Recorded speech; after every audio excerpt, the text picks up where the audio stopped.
So if there is a cough, it may be because of allergy, or because of viral infection, bacterial infection. It might be because of bronchitis, asthma, or tuberculosis, or any other lung related disease. So therefore we have to know the cause first.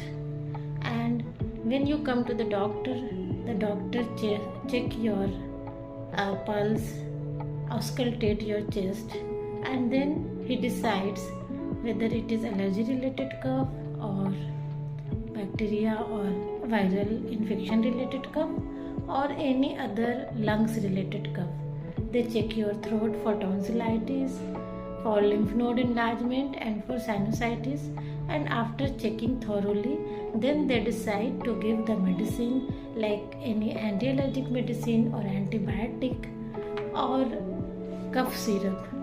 But simply taking cough syrup is dangerous because there are different cough syrups for different problems.